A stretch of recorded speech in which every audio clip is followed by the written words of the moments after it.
अस्सलामु अलैकुम नाज़रीन। हज़रत अबादा रज़ियल्लाहु ताला अन्हु कहते कि एक मरतबा हुज़ूर सल्लल्लाहु अलैहि वसल्लम ने रमज़ानुल मुबारक के करीब इरशाद फरमाया कि रमज़ान का महीना आ गया है जो बड़ी बरकत वाला। हक़ ताला शानहू इसमें तुम्हारी तरफ मुतवज्जा होते हैं और अपनी रहमत खासा नाजिल फरमाते हैं, ख़ताओं को मुआफ़ फरमाते हैं, दुआ को कबूल करते हैं, तुम्हारे तनाफुस को देखते हैं और मलाइका से फ़क्र करते हैं। बस अल्लाह को अपनी नेकी दिखलाओ। यह बानसीब है वो शख्स जो इस महीना में भी अल्लाह की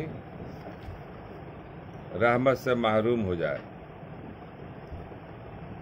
फ़ायदा तनाफुस उसको कहते हैं कि दूसरे की हिर्स में काम किया जाए और मुकाबला पर दूसरे से बढ़ चढ़ कर काम किया जाए। तफाकुर और तकाबुल वाले आवे और यहाँ अपने अपने जौहर दिखलाए, फ़ख्र की बात नहीं। तहदी से बिल नेमा के तौर पर लिखता हूँ, अपनी नाअहलियत से खुद अगरचे कुछ नहीं कर सकता मगर अपने घराने की औरतों को देखकर खुश होता हूँ कि अक्सरों को इसका एहतमाम रहता है कि दूसरे से तिलावत में बढ़ जाएंगे। खानगी कारोबार के साथ 15-20 पारे रोज़ाना बेतकल्लुफ़ पूरे कर लेती। हक़ ताला शान अपनी रहमत से कबूल फरमा दे और ज़ियादती की तौफ़ीक़ अता फरमा दे।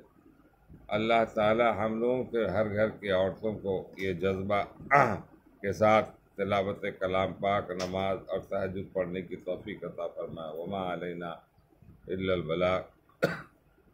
इस वीडियो को दूर दूर तक फैलाएं।